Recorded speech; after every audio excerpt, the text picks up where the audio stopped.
Welcome back to Bit About Crypto. I'm David James, the Job Whisperer. And once again, we're here in Las Vegas, cooling down.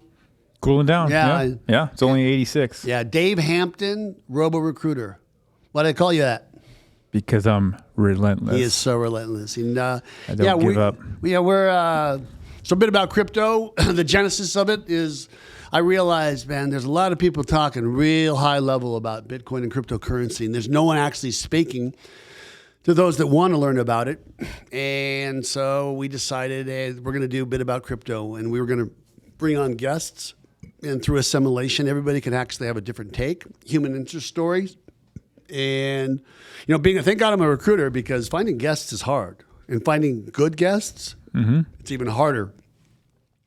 And I want to talk about, as recruiters, when we meet somebody, that's got that it factor, you say, yeah, we might not place in the space where they actually live, but if we did, they would be the kind of candidate you could send in and you could staple the invoice to their back. Yeah. And you could say, beautiful thing. Yeah, at the end of the interview, why don't you just go to the accounts payable and turn around and let them rip that off your back and tell them David James said for you to cut the check right now. Right, and then they actually leave the interview with the placement fee. Right. Yeah. The beautiful thing about what we do is our product speaks for itself. That's right. Yeah. Being recruiters, it's the only talk about artificial intelligence, right? It's the only thing where your product gets on an airplane by itself, gets off the airplane, finds the hotel, finds the place. Talk about automation, right? Goes to the interview, interviews with 6 people, tells them why I'm great, leaves, and then the company calls up and says, "We are sending you money if that person works here forever." Yep. Right. And or at least for the next 90 days. Yeah, at least 91 days, right? Shame on you for saying that. I mean, if they want more of a guarantee, we got to talk about what that looks like. Now you ruined it. Now I got to start all over again. So welcome to Bit About Crypto. I'm kidding. So really, I had this epiphany about Bitcoin when I went to BitBlock Boom, a Bitcoin maximalist only conference in Dallas. Not the one that I just went to in 2021, but the one in August of 2020. And, Bitcoin is dominated by males who are carnivores, who believe in working out, and they're libertarians. But there are females in that space. And, Eryka, she was walking around, and I never really got to know her very well, but I saw her speaking to a group of people, and she was talking to some of these concepts, right? And I was really impressed. When you go to a population like that, everybody's in the learning tribe. They're in the blockchain Bitcoin learning tribe. And if you show a sincere willingness to understand what sound money is, what protest and what hope is, and to learn how we've really been given a fraudulent system as it relates to our fiat currency, you're impressed. And I was really impressed with the way she was speaking. We met briefly, and our guest, she actually offers a couple of services, and her online services, she'll actually help people figure out how to actually retrieve lost wallets or check your backup codes, or all things Bitcoin related. And I didn't know that there was a service like this, right? And so I had contacted her on some occasions just to get additional information. Not only is she a great Bitcoin advocate, and she's going to talk about this, but she told me that it was she who spoke to Michael Saylor in April of 2020, and I might have the date wrong, and told him that about Bitcoin. And I'm probably butchering the story, and he said, yeah, no, it's not a thing. And now I think Michael Saylor is probably one of the 1, 2, or 3 people in the world that are responsible for buying Bitcoin and putting it in one place, which is on the balance sheet of MicroStrategy. So I'm looking forward to hear it. But so I don't know much about her background other than she went to Embry-Riddle Aeronautics, and so us being recruiters, anybody goes to that school and graduates with the aeronaut, right, with the degree. Pretty smart. And she knows how to fly a plane. And I'm just dying to talk to her about how she actually went from I'm gonna learn aeronautics, I'm gonna fly a plane, how you actually got into Bitcoin, because she was there early, right? And also here's a very important thing, and being a minority female, she's got a big thing about actually empowering women and teaching them Bitcoin. And so we're going to get into all of that. So, I'm just so excited about her. So with no further ado, let's welcome Eryka Gemma, the Bank of Eryka. Welcome. What a nice introduction. Thank you. I meant it all. I swear to God, I meant it all. Right? Thanks. So anyhow, so let's just talk about your background. So let's talk about from being a little baby all the way to say 12th grade. Where'd you grow up? What did you do? What was your socioeconomic family life like? Yeah, so my parents are immigrants. So I'm the first in my family to graduate from college. I'm actually the first in my family to be born here in the United States. I grew up in the Seattle, Washington area. Where are your parents from? So my mom is Filipino and Chinese, and my dad is Filipino and Spanish. Okay. Do you speak any Tagalog? No, I don't. Just a little bit. Any Spanish? Yes, because I live in Miami. Yeah. Miami is the biggest city in Cuba. So if I if I say "Ayos Mari," you understand that, right? Or, Ayos Mari? Yeah, all right, sister. No, it's slang. No, you don't hear that. No, slang. Okay, more Spanish. Let's stick to Spanish. Yeah, that's funny. The largest city in Cuba, Miami. Yeah. Right. So the most important city in Latin America, Miami. So you grew up in Seattle, right? Mm-hmm. Yeah, grew up in Seattle, born and raised. I was always interested in aviation, really. I flew my first plane when I was 16 years old. I got my pilot's license when I was 18. I think probably growing up around Boeing made it really interesting for me there. Socioeconomic status. Obviously, my parents were immigrants. I was one of 6, so did not grow up wealthy at all. Definitely shared a lot with my siblings, but I definitely don't regret anything that was, in my life. For humility, right? Making sure that you knew the world doesn't revolve just around you, kind of thing. Yeah, and then learning to share. Learning how to deal with conflict. I feel like sometimes when you're an only child, you don't really know how to deal with conflict. Amen. That's why I have 4 kids. They can figure it out amongst themselves. I got a whole bunch of kids, but that ain't the reason. I didn't have them so they could figure it out amongst themselves. But I digress. But go on, Eryka. Yeah, so grew up in the Seattle area. My high school was actually the most diverse high school in Washington State. But because I started aviation when I was in high school, I think I was 16 years old when I was the only girl in a classroom full of guys. And that's because we were learning how to fly. So I think I've been accustomed to being like a girl among men for a long time. And for some reason, my interests have just kind of followed that. After I left school. Wait, before you left school. So were you just a nerd geek, or did you do any sports or any, what were you into? Yeah. Well, let's say this is kind of personal, but my home life was not really that good. So I did whatever I could to not be home. Okay. So 3-season sports. I actually was second in state in judo during high school, gymnastics, soccer, and I also was in student government. I also was head of the yearbook committee. Definitely very involved, but it was all just to make sure that I wasn't as home as much as possible. Okay. Are you the oldest? Where are you in your siblings? I'm the second oldest. Second oldest. Okay. Okay. And so, so you started flying in high school. I just don't hear about people doing that. How's that? I knew what I wanted. Right. And you, that's awesome. And you sought that. That's really awesome. And you sought that out. So okay. So when you got out of school, go on. So I'm actually a Bill and Melinda Gates scholar. So they paid for my college, but one of the requirements was that I had to stay in Washington State for the first 2 years. So first year out of school, I went to one of the only universities in Washington that teach you how to fly professionally, called Central Washington University. Go Cougars!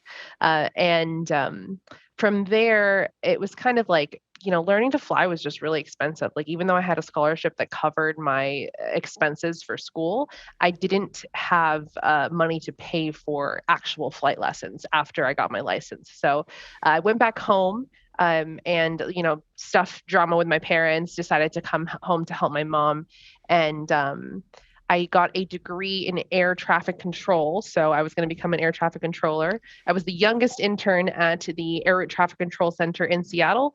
And that was really fun. I was on the route to just, pushing tin? Pushing tin? Apparently. Yeah, pushing tin. There you go. And explain to our audience the expression pushing tin. Yeah, so Pushing Tin, I'm pretty sure it's a movie. Yeah, it is. But that's what made it popular. Also, just I never I stopped watching TV too in high school, so I never got into movies or television or really any of that because I was always trying to be out of the house. So I think that's shaped a lot of how I think. But Pushing Tin is essentially telling tin airplanes where to go. Yeah, that's right. It's an incredibly important job as far as the responsibility of the air traffic controller and safety. Yeah, I mean, people don't know how many airplanes are in the sky, but there's definitely a lot of airplanes in the sky at one Yeah, time. right. Yeah, but statistically, flying is less dangerous than driving. Yeah. It's almost as dangerous as Less COVID. planes in the sky than they're on the road, right? Isn't that the? Yeah, flying's almost as dangerous as catching COVID, almost. So when Don't you're say COVID, you're gonna get banned. Yeah. Hey, Well, hey, put a mask on. I'm talking. I'm talking about Bitcoin, right? And that the fiat is a fraud, so it's coming anyhow. So I'll just get as many podcasts out until they ban me for speaking truth to power. So when you're like 16 and learning to fly, then you're getting this degree to be an air traffic controller. To what end? You were thinking, hey, I want to be an air traffic controller, but realized that you had bigger aspirations than that? Or talk to me about where you are in that part of your life. Yeah, so during that part of my life, I was also, and I feel like I've always been very interested in politics. Like even when I was younger, I would tell people like, don't take pictures of me if I'm doing something that's maybe a little bit questionable, like underage drinking, whatever. I wouldn't. You should cut that out. You would never. You would never. Underage drinking. No, it's a concept we don't have in America. But go on. Yes. So I was very. I just, for some reason, I always was involved in student government. So I always liked politics. And I remember at that point in my life, I was like, all right, well, it's time to understand what's going on in the global political sphere. So I remember watching TV. I was watching, C-SPAN, CNN, like whatever news channels I could get a hold of. And I just distinctly remember one day I was watching Joe Biden talk, and he was talking with his hands, and he was saying all these countries' names and all these big numbers. And I looked at him and I was like, this guy is lying to me. Like he's not saying anything of value. He's not even saying full sentences, and he's lying. And I just could tell. And then I was complaining to a friend about it. I think I believe you. Go on. Yeah. And I mean, I was genuinely just trying to understand what was going on in the political sphere. And at this time, he was the VP. And so I was complaining to a friend about it, actually a friend named Ron. And he put me onto some Ron Paul videos. And then, just fell down the rabbit hole, fell in love. And I was like, this guy is the first person I've ever heard that actually makes sense in politics. Everything he's saying, I'm like, this is how the world works. It makes sense. So talk to our audience about like who Ron Paul is and what the libertarian ideology, the things that are a little contrarian, just for context. Yeah. So he ran for president. He's a doctor by trade, delivered hundreds of thousands of babies during his practice. But he ran for president in 2008 and in 2012. I would say his main thing is End the Fed. That was the movement that really brought a lot of people together, and I think really sparked a lot of people's journey into Bitcoin. And his big thing was that the Federal Reserve, which is the entity that is in charge of our money supply in the United States, needs to be ended or at least audited. And that was just his main thing. I mean, he always said that he did not really want to win presidency, but he ran for president to bring awareness, bring light. Yeah, to bring awareness to a lot of the issues. He's not a career politician by any means, but he really invigorated the hearts and minds of a lot of young people, including myself. Rand Paul is his son, and he is really probably a super leader right now. He's also a congressman. Senator, I believe. Senator, yeah. Senator okay. All right. It's they're trying to ban him too. Right? Yeah. It's unfortunate. Okay, so what type of, usually what happens when someone's drawn into politics, it's an issue is, hey, they're taking my guns. Hey, they're taking my air. I mean, my daughter in her own way, she's incredibly political because of disenfranchised people and the environment and all those kind of, so what was the thing for you that drew you to like the political rabbit hole, environment, money, reproductive rights, whatever that thing was, right? That really struck the emotional chord for you. It was the End the Fed movement. It was just the End the Fed movement. It was learning about the way the world really works and understanding that some of those things need to be exposed. It was, getting involved. I actually became a delegate in Washington State for Ron Paul because I just became so passionate about it. And it was watching the news and seeing them just disenfranchise him. It was seeing them, a debate happens, he has an answer, and what they do is they don't discredit him. All they do is they just pretend that he doesn't exist. Or they would say that his foreign policy sucks when he has the best foreign policy and the most money raised by veterans than any other presidential candidate. So it was really just like, I guess, being a young person, being a teenager and understanding, whoa, this is really how the world works. And here is a politician that is trying to expose that and getting behind that movement, meeting friends, meeting like-minded people. And at that point, I was just learning, I think everybody else who was a delegate and my new community of people that I engaged with at that place, I mean, they were all significantly older than me, but I was just passionate. It was, he had a really good chance of winning. And I remember some people in that group, they went to Florida to go caucus. And they told me when they returned that they all had gotten on this bus. And this bus was supposed to go to the place so they could put their vote in for him as delegates of Washington State. Mm-hmm. And they told me the story about how this bus just drove around in circles and never made it to the destination, so they were able to vote. Things like that just like rocked my world because I didn't know that the world worked the way that I know it works now. So I wasn't cynical. And I think that just getting behind that movement and understanding that maybe more people need to know this, and maybe I'm supposed to be somebody that helps spread that word. Interesting. So then what? So also through that group of people, I learned about Bitcoin. Yeah. So what year is this? So the question I always ask, but you stepped on my thunder. No, I'm kidding. So how did crypto find you? Or how did Bitcoin find you? So what year was this that you learned about Bitcoin? So this was 2011, 2012. Okay. It was through this group of Ron Paul people that I had first learned about. And I was like, whoa, like this is an option, right? This is technology. Everything can be used for good or it can be used for evil. Oh. And in this case, here is technology that's used for good because when you look at the Genesis block of the Bitcoin blockchain, it references the bailout of the banks. I mean, I don't know about your listeners, but I know that personally myself, like my parents, they lost their house in the financial crisis. And I think that's actually probably what spurred me down to figure out what the heck happened in the world. And I learned that it was just like, mispractices by the banks. So when I saw Bitcoin, I was like, it just gave me hope. Like, this is definitely a stand-up way that we can deal with the problems that we have without necessarily needing to fight them, maybe just exiting to a different solution. So I want to stop for a second. I want to talk about the financial crisis. So here's what ended up happening, right? Now, Joe Biden is a perfect example, right? He is supported by Delaware, which is a heavy banking. So the banksters all support Joe Biden, right? So if it's pro-bank, then someone like Joe is going to be all for it. And what ended up happening is the bank said, hey, we can't make enough trillions, so we need to deregulate. And what ended up happening is they made it so they could actually have these bad loans that people the disenfranchised could qualify for with these usurious interest rates that were going to go up and up and up. And hey, as long as the price of the house goes up, nobody cares, right? They could just refinance, right? The equity upon the equity on equity. And what ended up happening is when the whole thing came, right, the politicians, they rewarded not the victims. They rewarded the actual criminals that created all of it. And I'm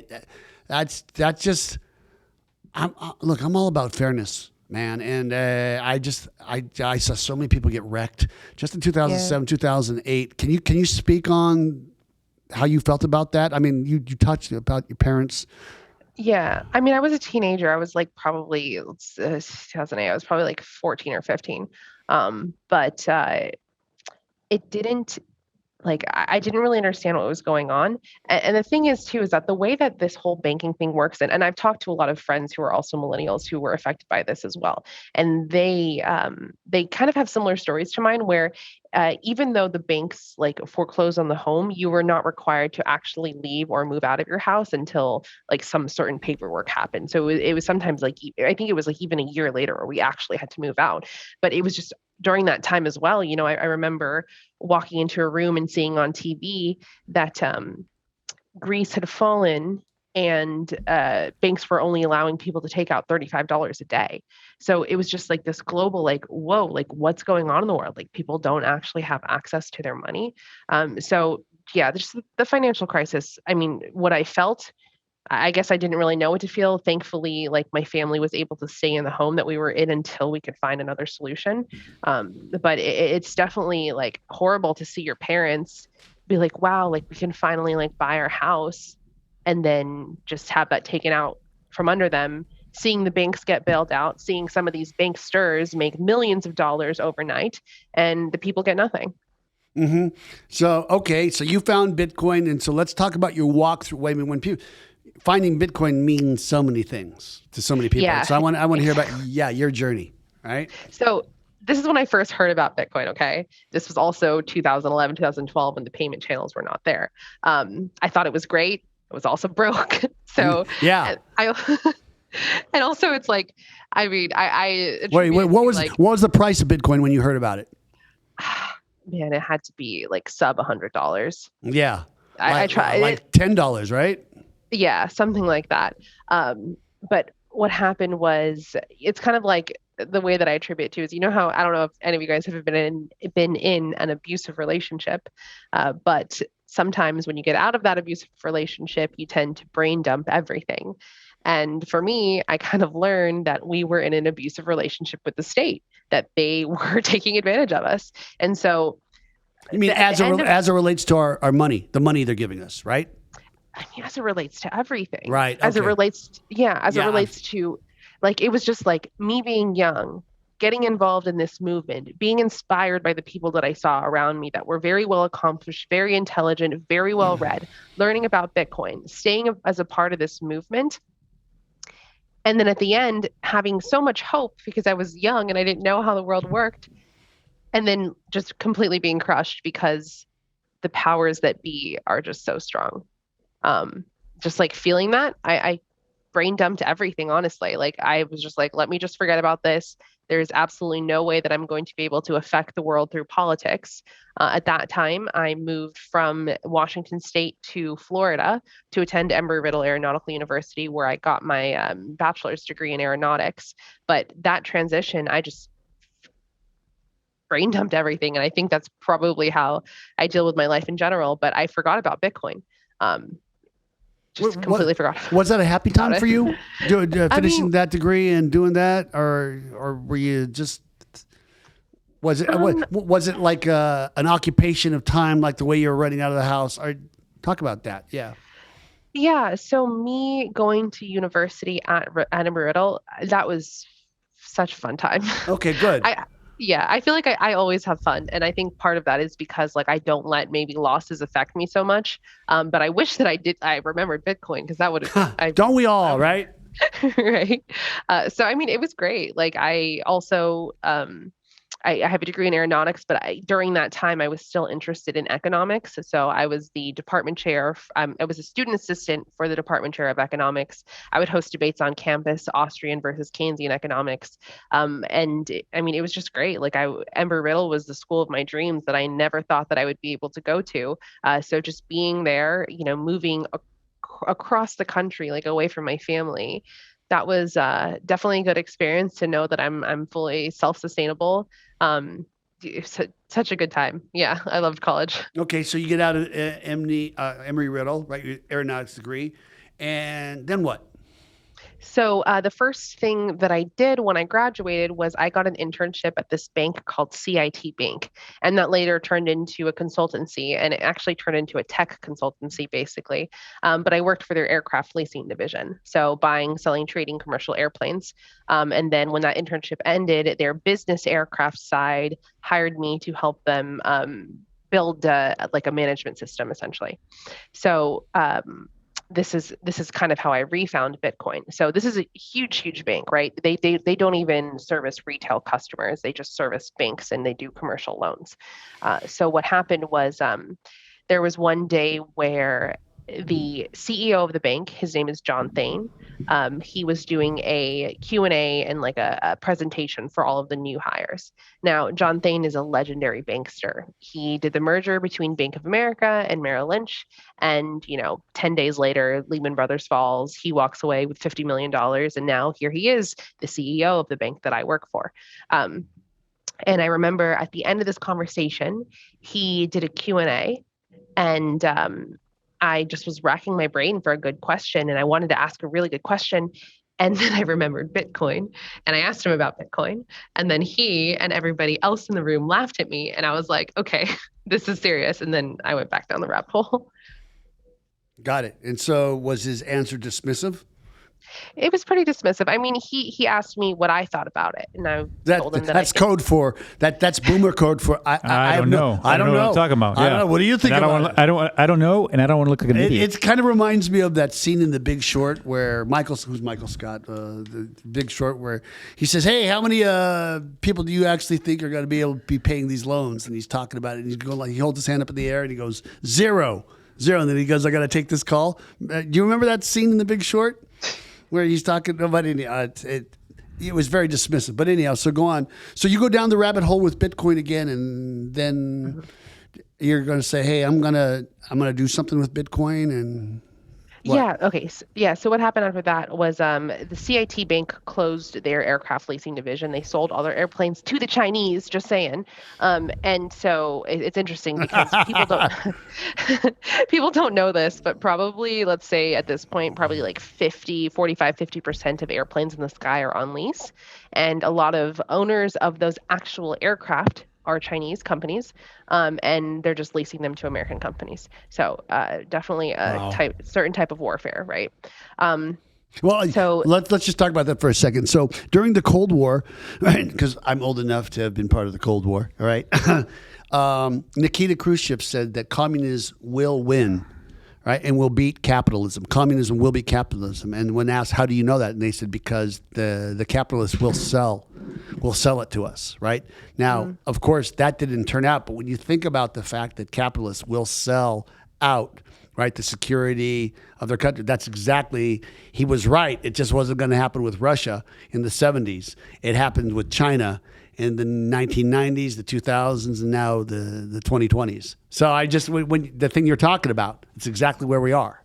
Yeah, and that's one thing too that really bothers me, especially like I'm a venture director, so we do invest into companies as well that support the blockchain infrastructure. And I was thinking about it the other day, and I'm like, the the mindset of so many people, so many VCs is, let me build my company enough so I can sell it to somebody. And so what you have is you just have these monopolies form because everybody builds this great tech and they just wait for this exit. And the person that buys their company never even uses the technology or the idea that they were initially building. So yes, I definitely think that there's an interesting balance. Like capitalism is 10,000 times better than communism, right? But in a perfect world, you're definitely going to see issues with both sides. Yeah. So I don't know. I guess in an imperfect world, right? Which we live, right? Yeah. Which we live, right? There's something on your website, or maybe it was your LinkedIn page, as far as the branding of you, where you have many photos. I don't know where maybe it's your Telegram or what it is, where you're mentoring women, where you're getting, and if I remember, like abused women or disenfranchised women into Bitcoin, or minority women. Am I off base on that, or do you actually have a? It was models, so none of the above. Okay, so all of the above. All of the above. No, I'm totally kidding. Well, yeah, no, but I think you were talking. I'm sorry, it was so many years ago, and that I read it, and it was like, no, this is freedom, so they don't have to bank on managers or agents. Or can you talk about that? Yeah. So, what's so funny is that this is a great story. So, my girlfriend, her name is Katie Kansas, and she has a costume shop here. Shout out to Katie. Shout out to Katie. Shout out to Katie. And she actually creates costumes that are NFTs as well. So if you buy the NFT, she'll send you the costume in her costume shop. Now, Katie is the entertainment director for Ultra Music Festival. Ultra Music Festival is one of the largest music festivals in the world. And so she manages a lot of performers, dancers, really talented women. And they're international. They're from all over the world because Ultra has music festivals all over the world. So after they had an event here in Miami, this was, I think, 2000, let's say 18 or 19, maybe, yeah, 18 or 19. after that festival, she is so forward thinking. She wanted to reward the girls with their bonus in Bitcoin. So she brought me out. We actually had a sponsor, eToro sponsored it. And we taught all the girls about Bitcoin. They got their bonus in Bitcoin. The cool part about this was that this was the day that the bear market ended. So it had to have been 2000. This was 2019. Yeah. So the girls, some of them get $50. Some of them got like a couple $100. You're talking about when it was 3,000. Like right when No. up from 3,000? Yes. Yeah, okay. Yes, all right. Right. Yeah, so so we're on our way up, right? So we're about to like 3x minimum. Yeah, exactly. So Right. like March 2019, that night after Ultra, the next day, I teach all the girls. They're all very tired. Some of them go through the process and then get their Bitcoin. Some of them are just like, this is too hard. Like they don't do it, but most of them do, right? Now, that night, I get home and I fell asleep on my couch. I took a nap. I woke up and I look at my phone and Bitcoin is up like 15%. And that was the day the bear market ended. And so, yeah, it was because of the Ultra Angels. That's what I like to tell people. That's an awesome story. And so are you in contact with any of those women today? Yeah, I mean, Katie was telling me very recently that some of them are just super thankful because those that kept it in Bitcoin, their money is not worth $50 anymore. That's right. That's right. Yeah. And so it's funny. I've got something. So we got a lot of. I usually throw this up at people. Travis, do your thing. Right. As you can see here, I got the 100 Zimbabwe. trillion. Yeah. You know what? People, $100 trillion bill buys 3 eggs. So that means you, me, and Dave, we can actually share a meal. And Yay. what do you think's happening? Yay. That's right. And I talk about how 30% of all the currency ever printed in the history of the world has been printed in the last 18 months. Why don't you talk about the effect that's going to have and how that's going to relate to Bitcoin? Yeah, what I think, and one of the direct effects that we're seeing in relation to Bitcoin when it comes to money printing is that because the US dollar is the world standard, you see a lot of countries using the dollar as their currency. For example, El Salvador, right? But what happens is when we in the US are printing money, and then we also get stimulus checks, we don't necessarily feel that strain because we're getting stimulus checks. But what happens in these other countries around the world that have a dollar standard that are not receiving stimulus checks, they really, really feel it. And this is why I think you see countries like El Salvador pop up because they know they can't trust the dollar anymore. Like you said, 30% of it has been printed in the last 18 months. They know they can't trust the dollar. They don't want to use gold as a reserve. And the next possible thing is Bitcoin.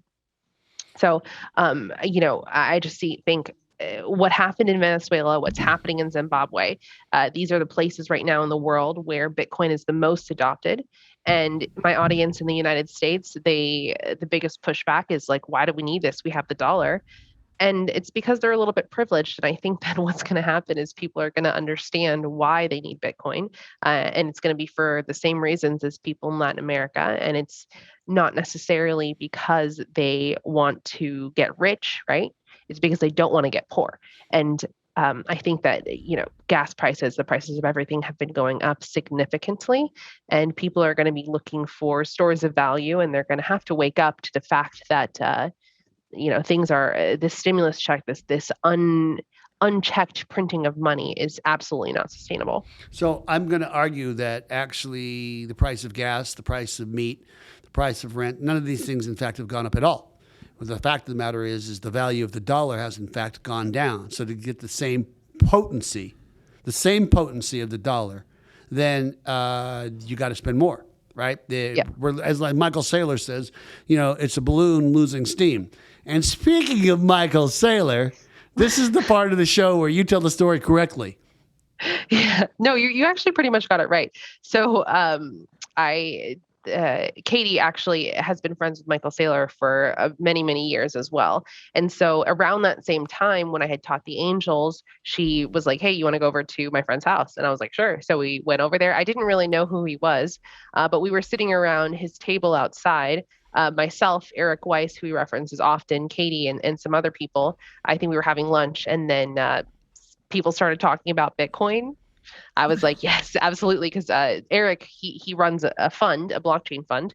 And so he and I were talking about it. Michael was obviously involved. And we were having a little nice debate there, but Michael was not interested. He just didn't think that it was real. And I get it, I totally understand.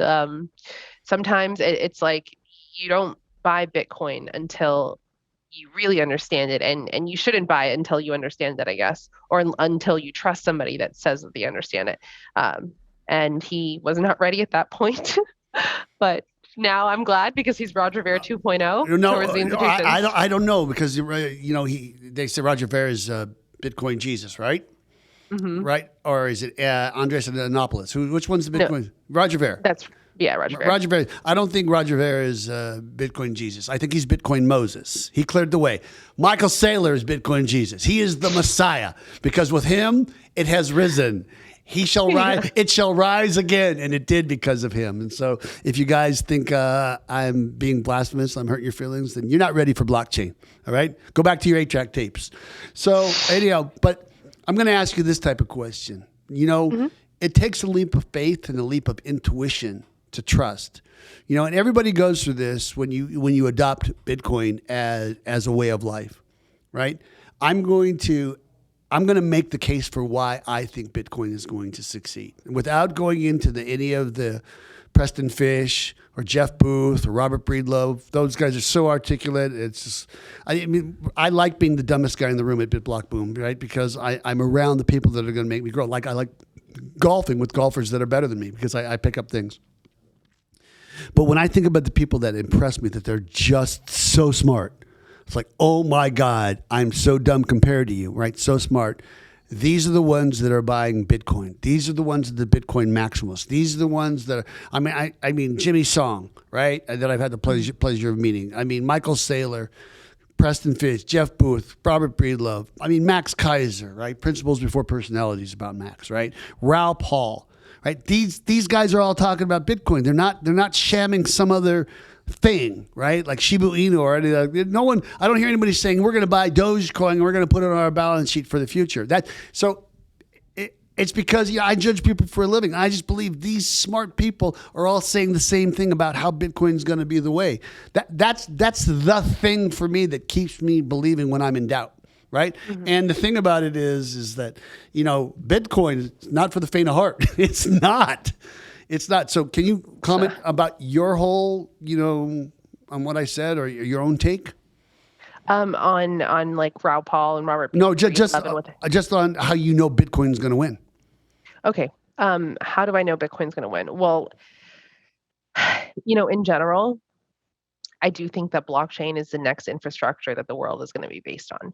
And I'll say that I write a lot about, I've written before in the past about CBDCs. And let's just say central bank digital currencies for you in the audience. That's the digital version of the crap that actually you get out of the ATM. Go on, Eryka. Exactly. Completely digital, completely evil, if you ask me.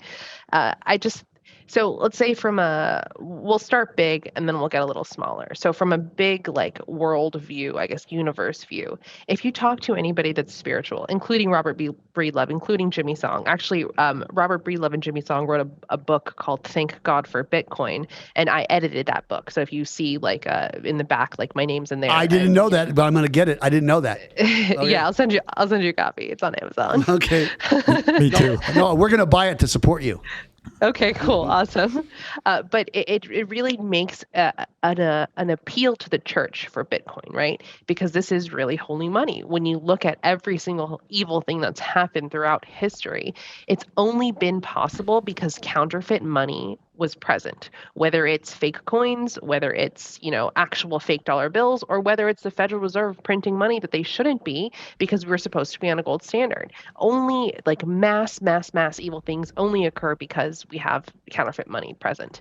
Now, when you talk to people that are spiritual, whether they believe in God, whether they believe in, the zodiac signs, whatever it is that they believe in, whether they believe in energies, a lot of people are saying that we are at the end of one time and we are at the rising of another, whether it's the dawning of the age of Aquarius, the return of Christ, whatever it is, people are saying that we are at the ending of times and the beginning of a new one. And when you look at that, I don't think, and nobody really thinks that the world is going to end and blow up and everyone's going to die and we're going to restart life from the beginning. What's going to happen is that technology is going to make it so we are living in a completely different system than what we exist on now. What we exist on now is extremely centralized, extremely middlemen. We are always looking to one entity and we have to trust that this entity is telling us the truth. But now technology has progressed us to a point where we don't have to. George Gilder, he's one of my favorite writers. I actually met him recently. He's super cool. He quoted me in one of his things, but he writes a book called Life After Google, the fall of big data and the rise of the blockchain economy. I do think that this next technology that the world is going to be built on is blockchain, because people don't trust their governments, and rightfully so, because they've seen things like the financial crisis happen. So when I see that Bitcoin is the one that opened the door for blockchain to exist, right? Bitcoin is the only one that really has this use case that's being adopted by the real world right now. So I mean, in general, I just think that blockchain is going to take off because the timing of the world demands it. We need decentralized systems. Why is it that we are depending on insurance structures where everyone's paying into some black box and they don't know where their insurance money is going? And guess what? If you get in a car accident, even though you've had a clean record and paid thousands of dollars over the last 12 years of your life, you still have to pay the insurance company $1,000 just to look at what's going on. Why is it that these systems exist? Guess what? They don't have to anymore. And the world is just becoming more enlightened. And I just think that framework for that to happen happens with blockchain, happens with cryptocurrencies, happens with Bitcoin's immutable system. Imagine things like deeds, land titles. Governments are able to come in and say, oh, no, you don't own that piece of land. We do. Look, it says here. And we're also the one that's allowed to say that this piece of paper is what's accurate. Why do we have to do that? We can timestamp things. We can write things into the blockchain and make it so, that here is this ledger that we look at that is unhackable, immutable. And instead of having to trust some third party that really does not have our best interest in mind. So I know this is going to take off simply from a large perspective, because this is how the world is just moving. It's time for an ascension, and I think this is how the ascension is going to occur. Wow. I told you, David, when we first did this podcast, I said, I'm going to get Eryka Gemma. Remember I said to you? Yep. Right? And she ghosted me in May, right? And then she blew me off in June. And then she said, it's still in vacation in July. And then August, she granted me an audience. So anyhow, I just want to just talk about one thing. And that was so great for our listeners. I want to talk about, the central bank digital currencies, right? Now, the U.S. dollar, after Bretton Woods in the World War II, it was agreed that all settlements would be in U.S. dollars. We're 5% of the world population, yet 88% of the population of the world settles or uses U.S. dollars as their reserve currency. And what ended up happening, everybody's trying to get these central bank digital currencies, and China is trying to be the first to market with their central bank digital yuan. And if they can get people to accept this digital yuan, right, then they can get people to take it in Africa, get people to take it in Sweden or whatever it is, then they're going to actually front run the dollar, right? But that's their idea. Now, for those of you who are just learning, Bitcoin is secured and moved by miners all over the world. And there was a concern that China was going to have more than 51% of the miners. If you have more than 51%, then you can actually manipulate the blockchain. But I believe that because in the intellectual enlightenment of the politicians in China, they decided if we could get rid of these miners, we can actually make the CBDC, our central digital yuan, the thing that works. And what they should have done if they wanted to get rid of Bitcoin is they should have franchised all the miners, enabled them free power, free whatever. And then once we got the whole blockchain, they would have said, okay, in China style, we're taking it all over, right? But they did the exact opposite. So can you comment on how right or wrong you think I am about that? No, I think you're definitely correct. I mean, China already has their CBDC in circulation, and in the United States, I mean, you're seeing things like Jerome Powell, right? He says CBDCs are inevitable. It's only a matter of time. You see things like I really look into this stuff, but the Bank of International Settlements, they put out a paper, and I think there's 17 different countries that are building CBDCs. And you see what they're talking about is they say that CBDCs are a third item on the balance sheet. It's not debt. It's not current circulating dollars. It's a completely new third item. So they just get to issue money to people. The thing about China and what they want is they want control.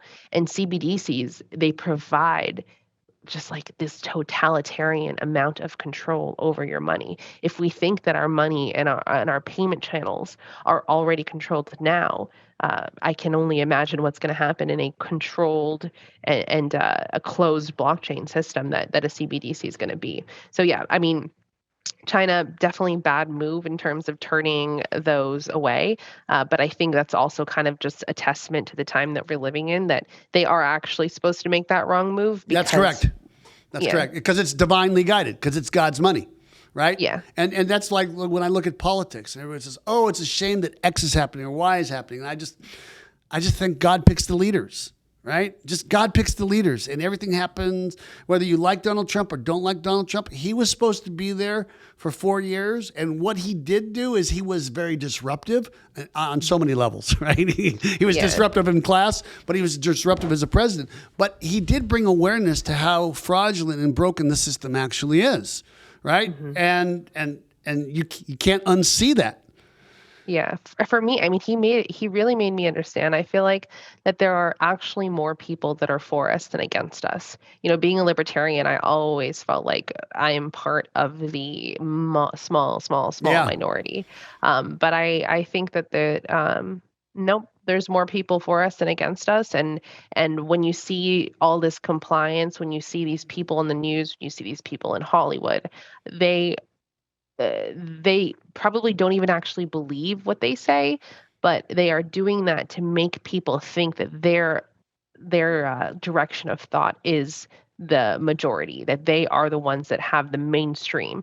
But I think that the opposition is actually much bigger than we think. They just don't want us to know, and they don't want us to talk to each other about it. That's kind of part of why this sickness is going around, right? To separate people. You're not allowed to hang out with your own family anymore. You're not allowed to have the hard discussions because everyone might get sick and die when everybody's going to die anyways. Yeah. So talking about thought, tell our new users, people that are new to crypto, new to Bitcoin, what you just recommend as a general rule. As a general rule, I would say one thing that I recommend to people really is not your keys, not your coins. And what that means is that the same way you can hold gold, gold has been this generational store of value for the last couple thousands of years because it's not tied to a single government and it can't be printed arbitrarily. Bitcoin is very, very similar to that. Not controlled by a single government or entity, cannot be printed arbitrarily. Now, just like with gold, you can hold it in two different ways. You can hold paper gold, meaning that you have gold in a vault somewhere and you trust somebody to be holding that gold for you. The other way you can hold gold is you take physical delivery of it. You wear it, you put it in your safe, you bury it in your backyard, whatever it is. Now, Bitcoin, even though it is a purely digital asset, you are also able to hold Bitcoin in those two ways. You can hold it in a way that you trust someone to hold your Bitcoin for you, or you hold exchange on an exchange. On an exchange, Coinbase, Gemini, Cash App, you name it. If you don't have the private keys, then you don't own the coins. The private keys look like your public key, but they actually the phrase is broken down to 12 to 24 words that are on this BIP39 encryption algorithm list. And basically, these keys are kind of like the keys to your freedom, right? It's got a great benefit over gold because with gold it's physical. You you can lose it.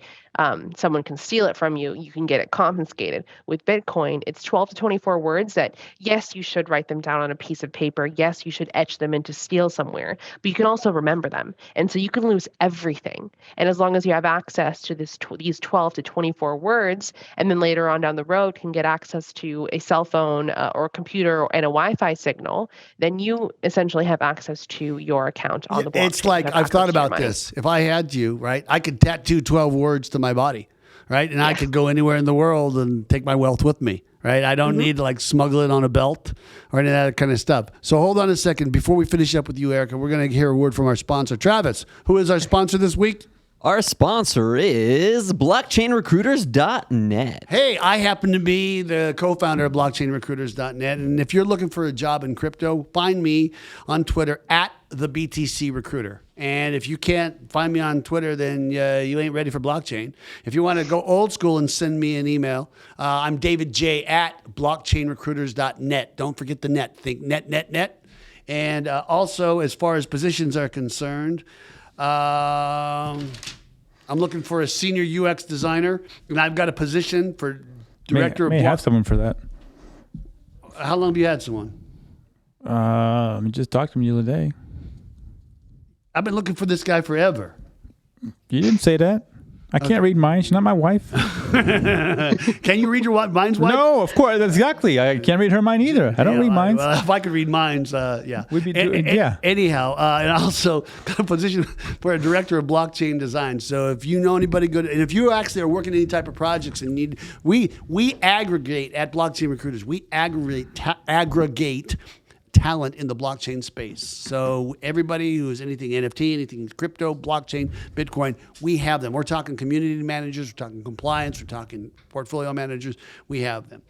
So is that pretty much it? Yep. Yeah, so let's go back to Eryka. So Eryka, you actually offer, you have a lot of, thank you so much. I was just like sitting here in awe. And I'm just. Yeah.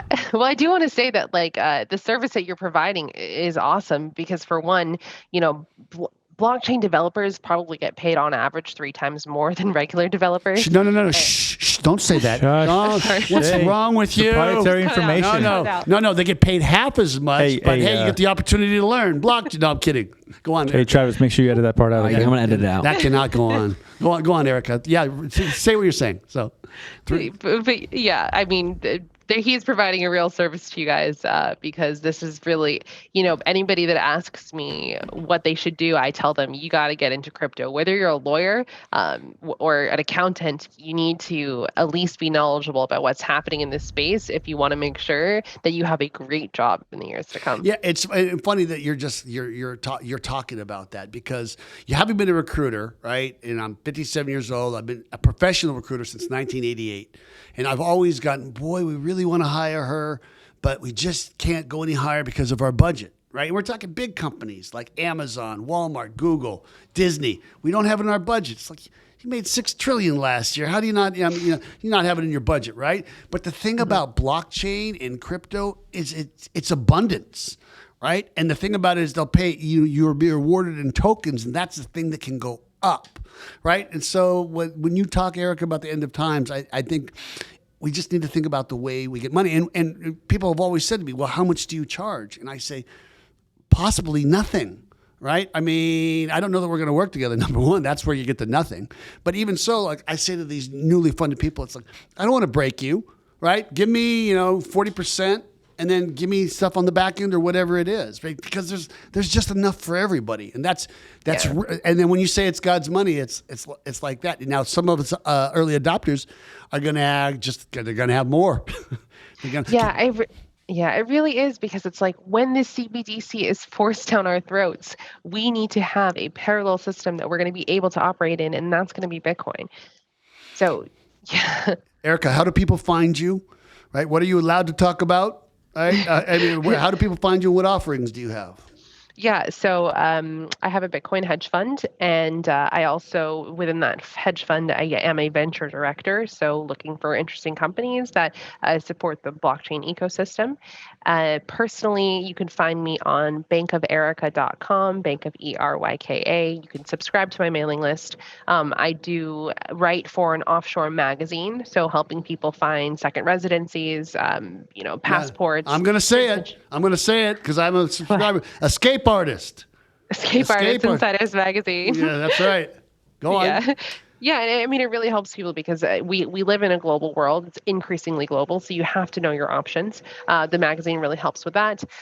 Also, I do help people, only cool people, with securing their keys. Count me making sure in. That you said, Count me in. You're in there. I'm so cool. Yeah, I mean, I used to do a lot of one-on-one services, but now with the fund, it's just kind of gotten a little bit less. But definitely I don't give investment advice. I'm not allowed to give investment advice, but I do help people navigate the blockchain system. So if you're shy to send your first transaction and you want some help, or secure your private keys, make sure you don't get your Trezor and your Ledger, and you put your Bitcoin in a way where you hold the assets, stuff like that, I can definitely help with, or I can send you to someone who will really, really help you and make sure that your assets are safe and not done improperly. You would hate to miss a word and lose all your Bitcoin just because of some small error. So yeah, I mean, that's the best way to find me is bankoferyka.com. If you're on Telegram, I do run the largest chat room in Miami around cryptocurrencies. My pin message has all the upcoming events for the month, and then every day at 11, someone posts the upcoming events for the day. And you can go to the channel is called Miami Bitcoin Forever. So. Wow, that's great. I mean, I'm tempted to just roll another hour because I'm just captivated for all the brilliant things you're saying. I just want to say I just had this idea, and I was thinking about putting it into execution, and I said, yeah, maybe it's a little too soon. But in solidarity, I was so moved with what Jack Mallers said when I watched Jack Mallers break down his project and his pilgrimage to El Salvador, and how the president of El Salvador came on and said, we're gonna pass a law next week. I was crying. I mean, not bawling, but because it's happening. And I was thinking, what about a movement where Bitcoiners go down to El Salvador, go to Bitcoin Beach, right? Rent Airbnb, stay in hotels, and patronize everybody, and only pay in Bitcoin. Right? I mean, start that movement. Let's go help them get this thing going. You never wanted to go to El Salvador? Go now. Yeah, I did go to El Salvador. It was really great, and I think that what the government is doing there is fantastic. Did you pay in Bitcoin? Were you walking around with your Strike app paying for everything in Bitcoin? I can't say exactly what I was doing down there. Okay. But let's just say that El Salvador and Bitcoin is real. I know there's a lot of people who are talking and they don't like it. They have their own opinions. But I think that we need to have hope that citadel nations are being built up. And El Salvador, for some reason, is one of them. Well, you need to remember when the flush toilet came into order, people said, this is awful. This is unsanitary. We can't be doing that in the house. We need to go 50 yards away from the house and dig a hole, right? Same thing about when the car engine came and the horse and buggy.